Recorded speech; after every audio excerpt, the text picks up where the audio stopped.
iteka. Mbese ni hehe ushaka kuzamara ubuzima bwawe bw'iteka ryose? Ni mu ijuru cyangwa ni muri Gehinomu?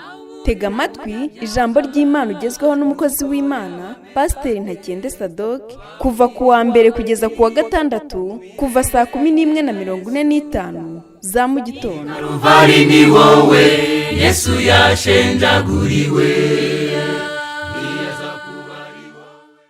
Reka nanjye mbasuhuze kandi mbifurize gukomeza kugubwa neza ndetse no gukomeza kuryoherwa no kwiga byinshi, ndetse mbahe n'ikaze muri uyu mwanya mwiza, umwanya tugiye kuganira ku ijambo ry'Imana nk'uko Imana yari inshyize ku mutima. Reka rero mbere y'uko dukomeza tubanze dusenga Imana, hanyuma tugaruke twinjira mu ijambo ry'Imana. Uyu munsi Imana yanshyize ku mutima ijambo rivuga ngo kuba umwizerwa ukageza ku iherezo. Kuba umwizerwa ukageza ku iherezo.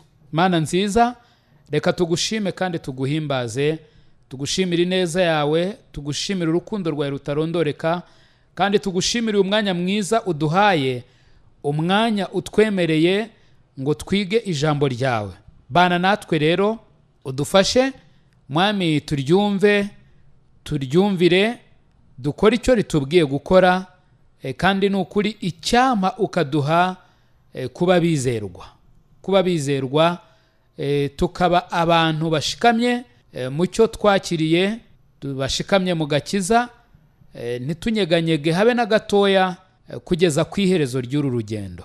Urakoze rero ko wumva gusenga kwacu, ngaho bana na buri muntu wese uteze amatwi, nanjye uri hano, twese utugirire neza. Nabera bose aho bari hose, ndakwinginze Mana ngo ubagirire neza. Tubyambaje twizeye mu izina rya Yesu Kristo umwami wacu, amen. Reka turambure muri Danieli igice cya mbere, turi busoma amagambo ahari duhereye ku murongo wa mbere tugeze ku wa 21. Kuba umwizerwa ukageza ku iherezo. Uyu munsi ndifuza yuko tureba ukuntu Imana ishaka ko dukomeza kuba bizerwa umunsi ku munsi, turushaho gusa nk'uko amahame y'Imana yacu ari. Nimvuga amahame, wumva ijambo ryayo. Ubushake bw'Imana kubizera nuko tugenda turushaho umunsi ku wundi kuba abizerwa, kandi tukagenda turushaho gusa nk'uko ijambo ryayo riri. Ubwo buzima budahindagurika ni ubudashingiye ku biboneka, kuko ibiboneka byo birahindagurika. Imvura iragwa, izuba rikava, ibyari byameze bikuma, ubucuruzi burahinduka, uwacuruza agakunguka uyu munsi ejo ashobora guhomba, akazi wakora gushobora ejo kuba utakigakora. Ibintu byose muri ubu buzima biboneka biranahindagurika. Ni nayo mpamvu ubwo buzima Imana ishaka ko tubamo abizerwa budashingiye ku biboneka, ahubwo bushingiye ku ijambo ry'Imana. Ijambo ry'Imana ni koko turarisoma nk'uko byanditswe muri Bibiliya, ariko ntabwo ari aho bigarukira. Ahubwo ijambo ry'Imana iyo ribaye rizima mu mitima yacu, icyo gihe nibwo turishingiraho, hanyuma ibitaboneshwa y'amaso y'umubiri kubwo kwizera tukabibona. Imana yacu ishimwe cyane kuko yaduhaye ijambo ryayo. Iyo ritaza kuba ijambo ryayo, ntabwo tuba tuyizi, nta nubwo tuba dushobora kwizera amasezerano yayo. Ariko nk'uko tuyabona mu ijambo ryayo, dushobora kuyashingiraho, hanyuma ibitagaragarira y'amaso yacu y'umubiri tukabireba mu kwizera, kandi bigahinduka ukuri mu buzima bwacu. Umwizera ashikamye ntanyurwa no gukora ibishoboka cyangwa ibyoroshye gusa, ahubwo akora iby'Imana imusaba. Ndagira ngo turebe gatoya mbere yuko dusoma muri Danieli, tubanze dusome mu Bakorinto ba mbere igice cya 15. Abakorinto ba mbere igice cyaho cya 15 umurongo waho wa 58. Abakorinto ba mbere igice cya 15 umurongo waho wa 58.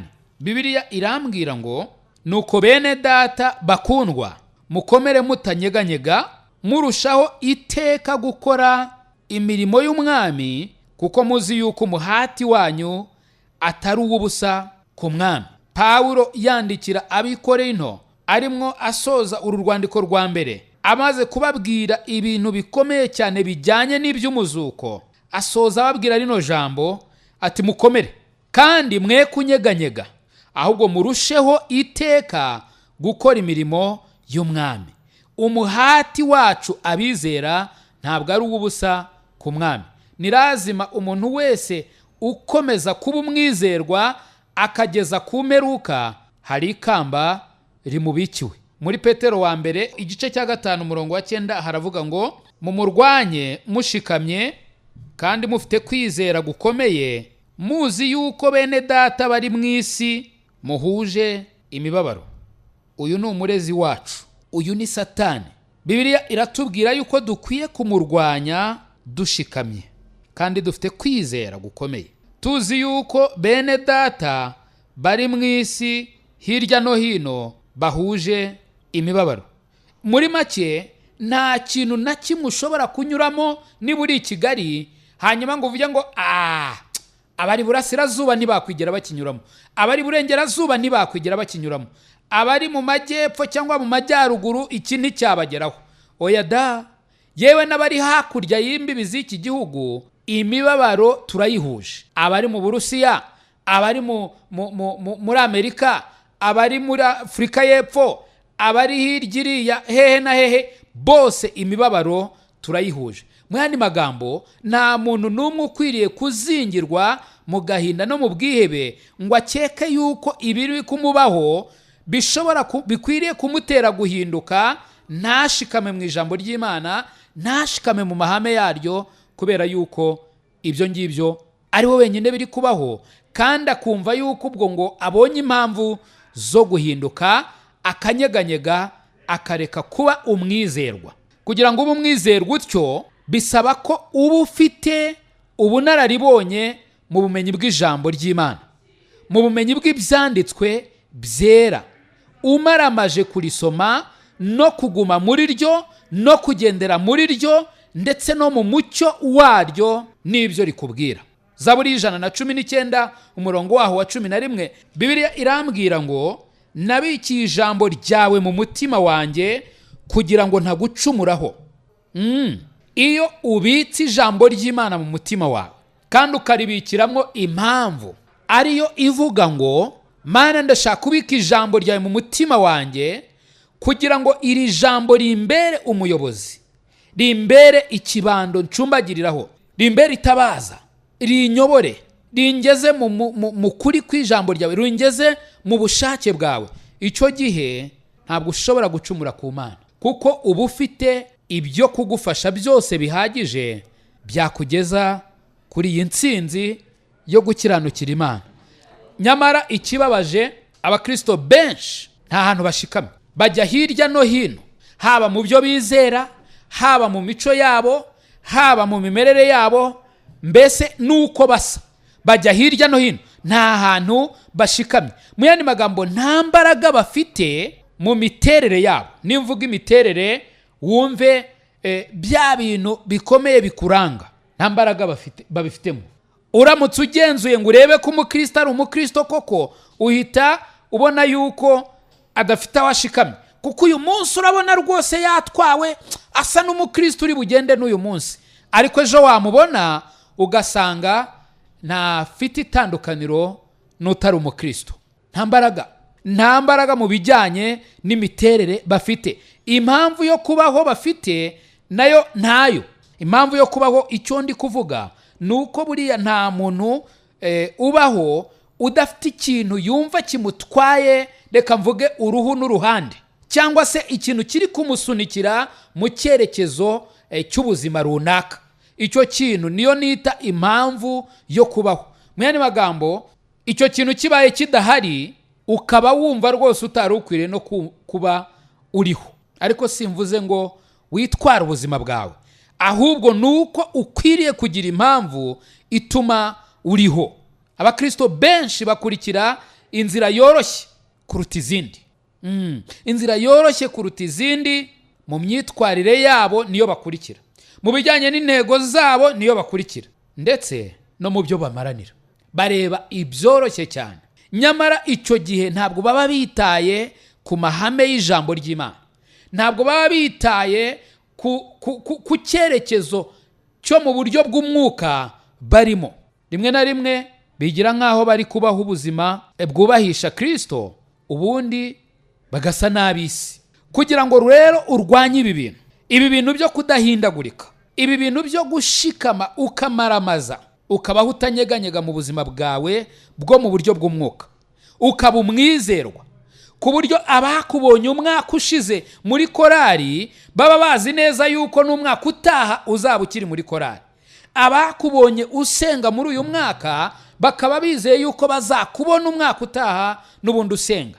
Abakubona usoma Bibiliya yawe uyu munsi bakaba bizeye yuko umwaka utaha n'ubundi bazakubona uyisoma.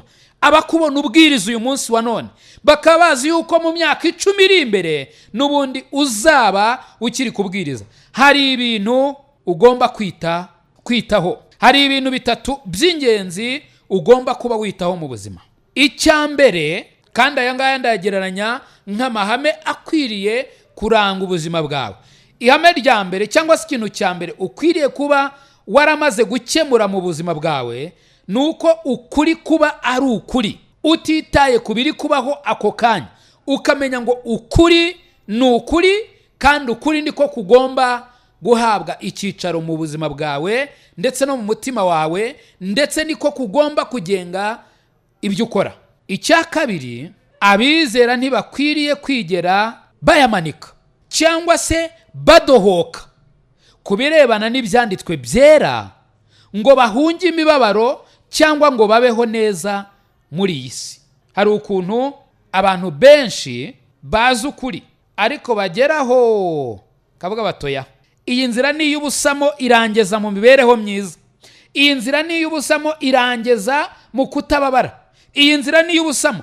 Ndagira ngo umenye neza yuko ibyo bitari bikwiriye kuba amahitamo. Niba uri umwizera, ntukwiriye kwigera umanika amaboko, ntukwiriye kwigera udohoka ku birebana n'ibyanditswe byera. Niba ijambo ry'Imana rivuga ko iki kintu ari ikizira, ni ikizira muri 2019, kandi kizaba ikizira muri 2020, kizaba ikizira muri 2050, kizaba ikizira by'iteka ryose. Kubera iki?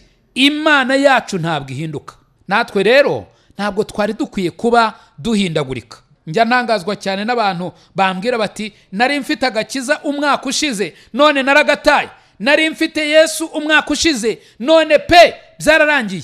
Ntabwo ari uko byari bikwiye kumera. Nta nubwo ibyo ngibyo ari ukuri kw'ijambo ry'Imana. Ihame rya gatatu, Imana izagororera abakomeza kuba bizerwa kugeza ku iherezo. Imana izagororera abakomeza kuba abizerwa kugeza ku iherezo. Iyo ndebye abizera bo mu gihe cyashize, urugero nka Nowa yizeye Imana, Imana imubwira kubaza inkuge.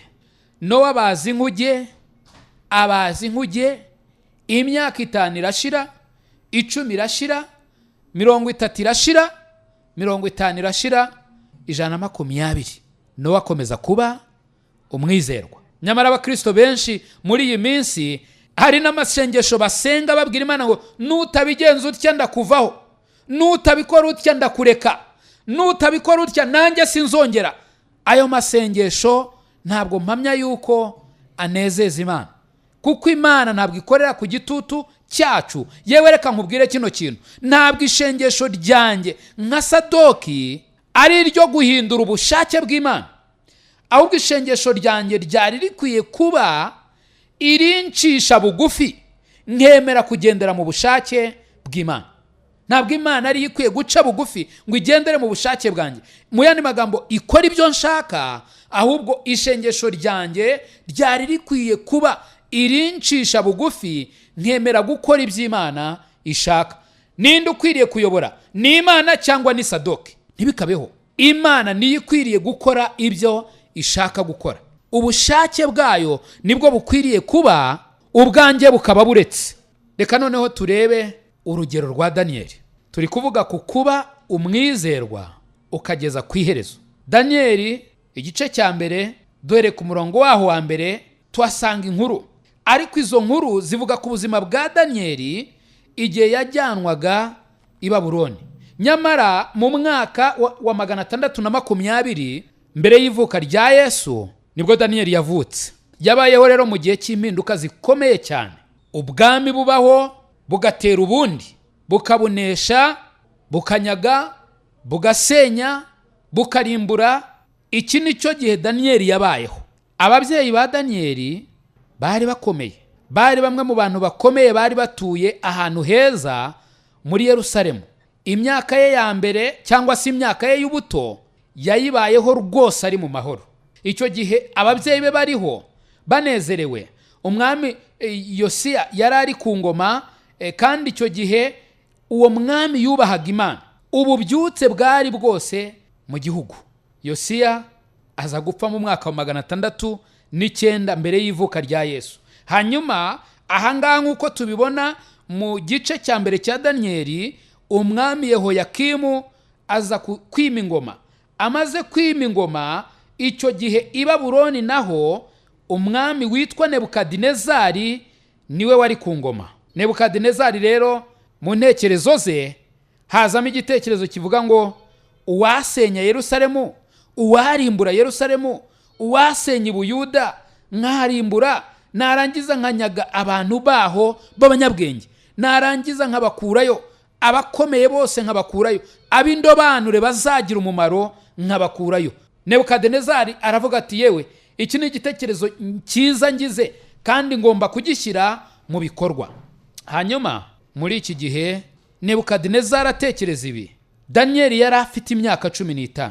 Daniyeli ajyanwa mu banyazwe nk'uko tubibona hano ku murongo wa 6 ngo muri abo bana b'Abayuda harimo Daniyeli na Hananiya na Mishayeli na Azariya.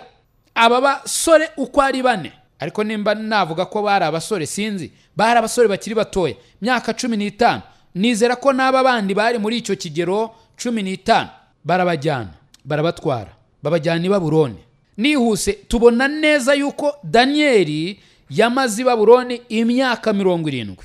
Ibaze nawe, imyaka 70 Daniyeli yari ari i Babuloni. Nyamara hari ikintu kidasanzwe.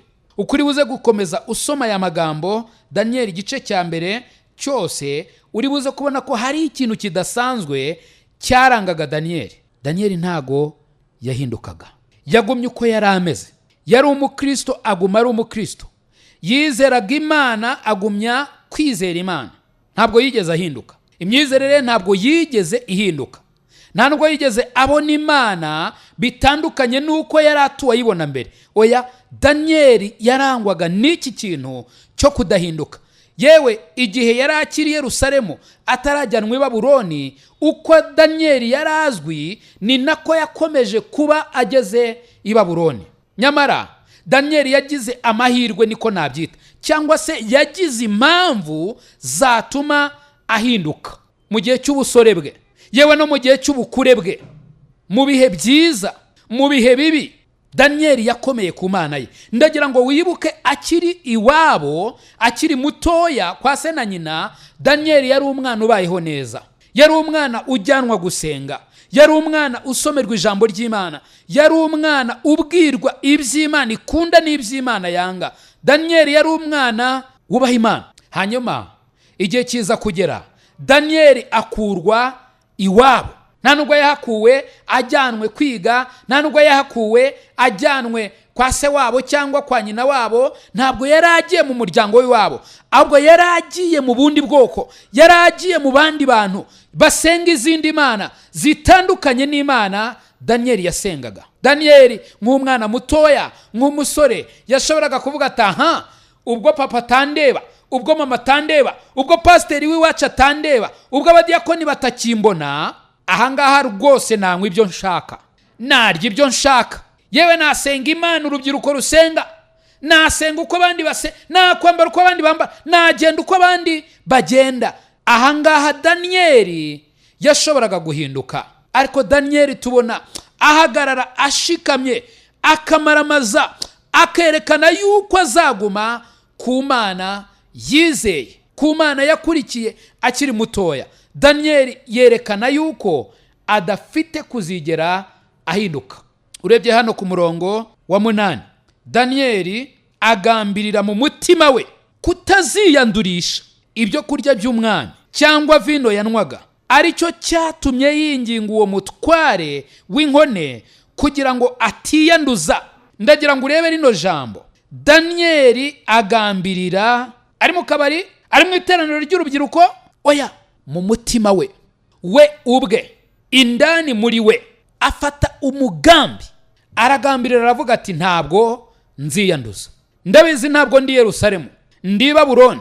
Ndabizi ntabwo nzabona umutambyi hano w'Imana isumba byose, yaremye isi n'ijuru, yakuye Abisirayeli mu Egiputa. Ndabizi ntawe ndi bubone, ariko ntabwo nziyandurisha iby'inaha ngaha muri iki gihugu. Ntabwo nziyandurisha ibyo kurya by'ibwami bw'i Babuloni, ntabwo nziyandurisha ibyo kunywa by'ibwami bw'i Babuloni. Daniyeli agambirira mu mutima we kutigera yiyanduza.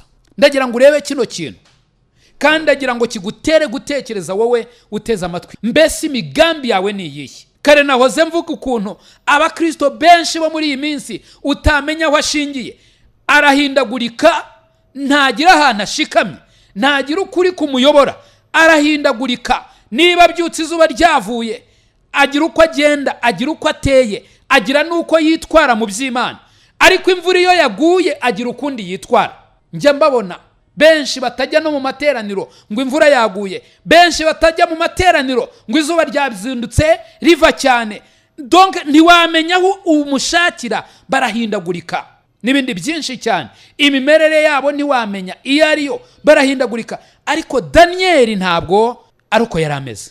Dore ubuhamya bwa Daniyeli. Yagambiriye mu mutima we, avanwe i Yerusalemu akagezwa i Babuloni. Daniyeli yaratangiye kugambirira, yabonye yuko ibintu bihindutse, yabonye yuko iwabo hatakiriho akiri, yabonye yuko abo basenganaga batagihari, yabonye yuko abo bagendanaga batagihari, abona ko se atagihari, abona ko abatambyi batagihari, yewe abona ko abo mu rusengero batagihari, abona aho batambiraga ibitambo ko atakiriho ari. Arangije aravuga toke, rero nubwo bimeze gutya, ntabwo ngomba kuzigera niyanduza.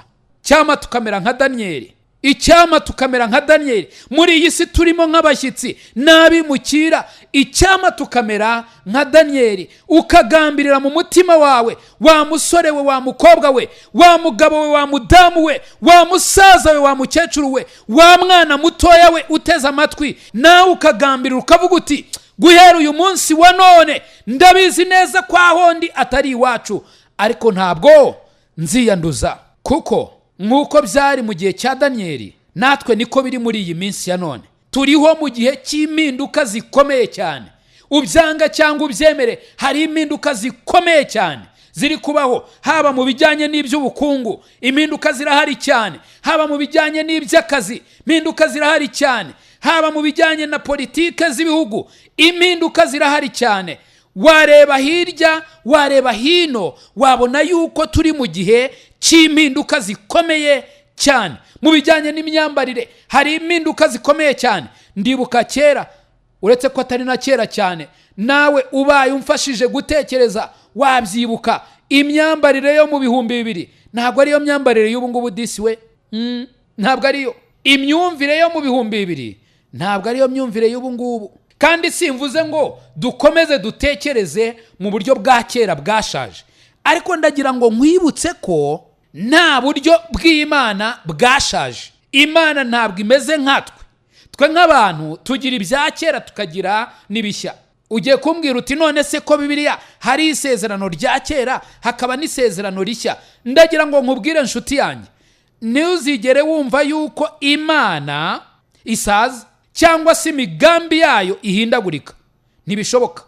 Ahubwo twebwe nk'abantu ni twebwe twandikiwe iri jambo, kandi ni twebwe duhabwa iyi mivugire kugira ngo tumenye neza, kuko turi abantu, tumenya igihe cyashize, tukamenya igihe turimo, tukamenya n'igihe kizaza. Nta nubwo mvuze yuko Imana itazi ibyo bintu, ariko ntabwo igengwa nabyo. Ntabwo ivuga ngo kera nahoze, reka da. Imana uko yari iri kera n'uyu munsi niko iri. Yesu yaravuze ngo ndiho. Ntabwo Imana igira ngo kera habayeho cyangwa se hazabaho. Imana ibintu byose ibireba icyarimwe, imenyera iherezo mu itangiriro. Rero Imana ntabwo igengwa n'ibihe nk'uko twebwe bitugenga, oya, ahubwo Imana ni Imana. Imana iteye ukwayo. Rero ntabwo izi neza cyangwa se igengwa n'igihe cyashize nk'uko twebwe bitugenga, kuko Imana ibera hose icyarimwe. Ndavuga ahantu ariko ndavuga no mu bihe. Imana uko yari iri kera n'uyu munsi niko iri. Rero Imana ntabwo yo igengwa n'ibihe, ntabwo ihindagurika, ntabwo ihinduka habe na gatoya, ariko twebwe tugengwa n'ibihe. Ibihe rero birimo biragenda bihinduka. Ibyariho kera ntabwo ari byo biriho ubu ngubu, ariko ntabwo ariko byari bikwiye kugenda mu bijyanye n'imyizerere yacu. Icyari ikizira ku Mana mu gihe cyashize n'uyu munsi ni ikizira. Icyaha ni icyaha. Ibihe byahinduka, ingoma zahinduka, ariko icyaha gisigara ari icyaha. Nta cyaha na kimwe Imana yigeze ivuga yuko cyahindutse uyu munsi kikaba kitarikiri icyaha. Icyaha ni icyaha kuva mu itangiriro ukazageza mu byahishuwe. Kuva igihe icyaha cyagereye ku isi, icyaha ni icyaha kugeza igihe Yesu azagarukira. Kandi Imana ishimwe yuko Imana yaduciriye inzira kugira ngo dutsinde icyo cyaha, kugira ngo twakire gukiranuka kw'Imana. Icyaha kimaze kuza mu isi, icyaha cyagiye ku bantu bose, bose bacyokojwe na Adamu. Nanjye ndi umunyabyaha Sadock wagiriwe ubuntu. Nawe urahirwa niba waragiriwe ubuntu bwo kumenya icyo Yesu yaje gukora igihe yabambwaga agapfa, agahambwa, nyuma y'iminsi 3 n'amajoro 3 akazuka. Uwo murimo yakoze wari uwo kugira ngo ucungure abanyabyaha barimo na Sadock ndetse n'abandi bose kubwo kwizera. Rero icyaha ni icyaha, icyaha ni icyaha. Ndagira ngo nkubwire ngo niba Imana ishaka yuko tugenda mu buryo runaka, ndagira ngo nkubwire ngo ntabwo izigera ibihindura. Niba Imana ivuga ngo ntugasambane, nta gihe kizigera kibaho aho Imana izavuga ngo gusambana nta kibazo kikibirimo. Niba Imana ivuga ngo ntukice, uramenya utazigera ukeka yuko izabihindura. Imana ni Imana idahinduka. Rero nawe wari ukwiye kugira iyo mico y'Imana, nk'uko Daniel tubona yari afite imico y'Imana. Daniel yagambiriye kutazigera yiyanduza. Mu yandi magambo, yagambiriye guhora ari umwizerwa kugeza ku iherezo, atitaye ku hantu yarari, atitaye ku buyobozi bwariho, atitaye ku bantu yarari kumwe nabo. Daniel agambirira mu mutima we kutazigera yiyandurisha, byaba ibyo kurya by'ibwami, byaba n'ibyo kunywa by'ibwami. Ese uratekereza ko yaragambiriye kuziyandurisha gusenga ibigirwamana by'i Babuloni?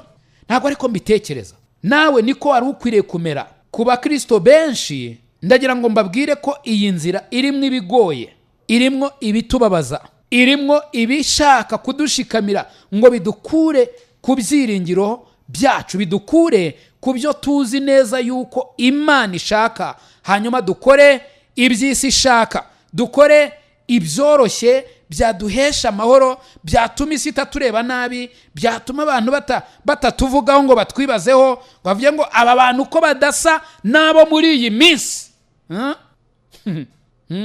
Abakristo benshi icyo bashaka ni ukwisanisha n'iyi si. Yangera mu nsengero nyinshi nareba ngasanga ntaho bitandukaniye no mu zindi club. Nimvuga club wumve ahantu abantu babyinira, bakanywera, bakinezeza, bagakora n'ibindi byose nashatse kuvuga. Kubera iki? Imiziki ni imwe, imitambukire ni imwe, imyambarire ni imwe, n'imikino ni imwe, byose ugasanga ni bimwe. Ibyo bintu ntabwo byari bikwiriye inshuti z'umusaraba, ahubwo twari dukwiriye kwiyambura no gutera umugongo ikintu cyitwa ubushake bwo gusa n'isi, nubwo gisa nkaho kiri gutanga ubutumire ku bantu bose. Abantu bose barasa nkaho bari guhabwa ubu butumire, kandi bagomba kubwikiriza no kubwakira ndetse bakabwumvira ngo reka duse n'isi. Iki kintu ndabinginga bavandimwe ngo tukirwanye mu buzima bwacu. ahubwo turusheho gushaka gukomeza kuba abizerwa, dukwiriye kuguma ku Mana.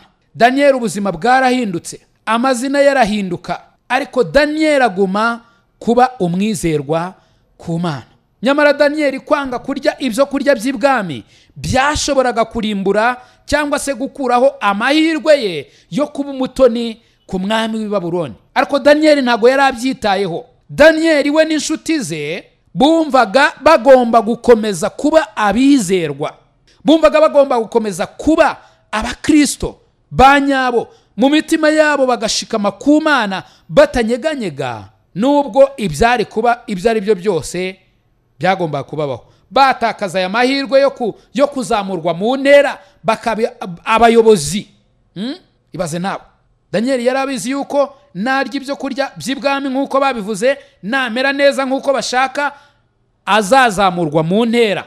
Ariko aravuga toya, ntabwo ngiye kwiyandurisha ibi byo kurya, ntabwo ngiye kwiyandurisha ibi byo kunywa, ahubwo nzarya ibyo ntekereza yuko bitari mu icyaha, hanyuma Imana izakora ibyayo. Nihindura isura yanjye izayihindure, ningenza uko ishaka izabingenze, ariko nzakomeza kuba umwizerwa ku Mana yanjye. Daniyeli yarabizi neza ko kumvira akarya kuri biriya byo kurya, akanwa kuri ziriya vino, byashoboraga gutuma ikiboko kimujya kuri, ntiyigera kubitwa, ntiyigera ahura n'ingorane abacakara bandi bose bagomba guhura nazo.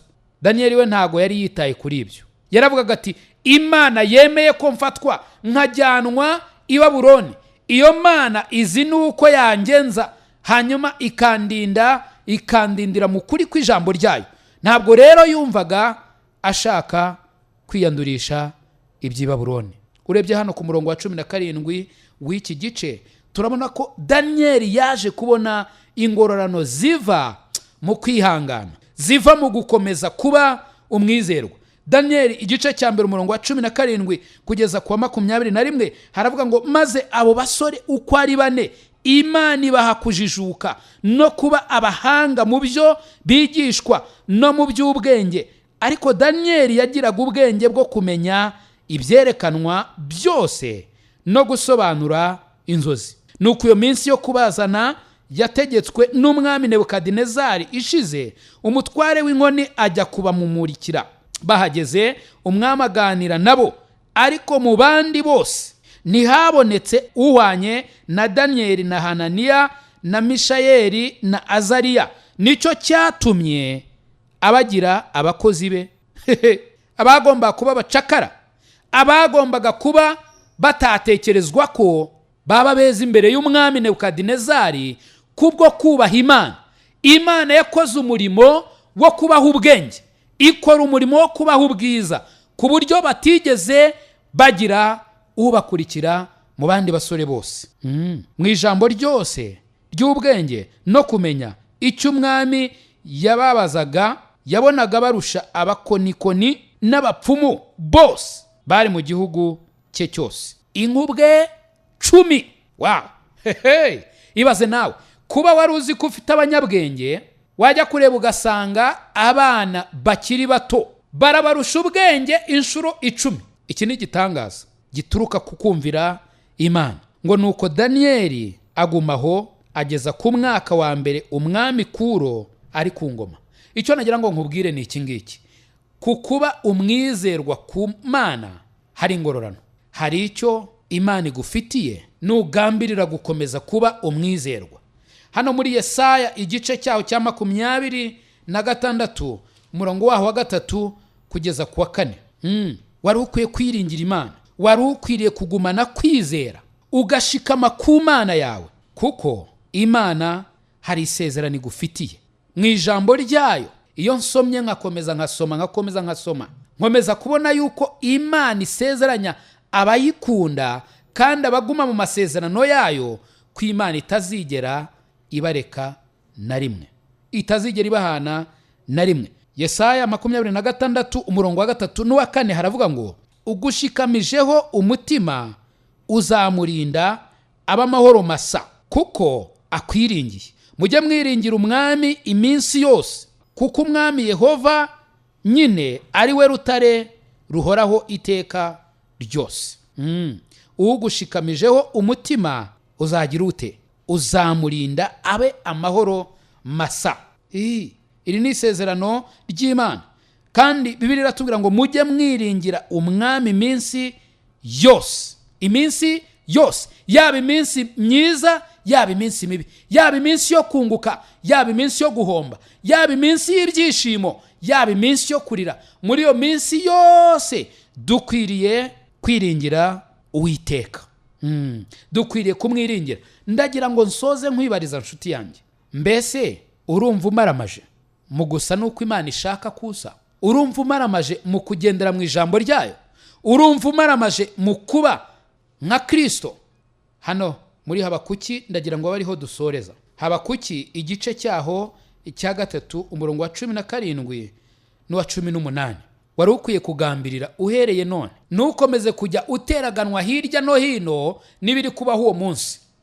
Urumva ngo ubwo waguze ishati nshyashya ubwo none uri busenga Imana, ubwo waguze cyangwa se ubwo wabonye iki n'iki none uri bujye mu rusengero. No, wari ukwiriye kuba umwizerwa ibihe byose, abantu bakagira uko bakumenya, bakamenya ngo uri umukristo, kandi uri umukristo ibihe byose. Waba uri mu bihe byiza, ndavuga ibyo kunguka, cyangwa se uri mu bihe bibi, ibyo guhomba, bakamenya ko uri umukristo, ugashima Imana mu bintu byose. Habakuki 3 umurongo wa 17 haravuga ngo naho umutini utatoha n'inzabibu ntizera imbuto, bagahingira ubusa imyelayo, n'imirima ntiyera imyaka, n'intama zigashira mu rugo, n'amashyo akabura mu biraro, nta kabuza ko nishimana Uwiteka nkanezererwa mu Mana y'agakiza kanjye.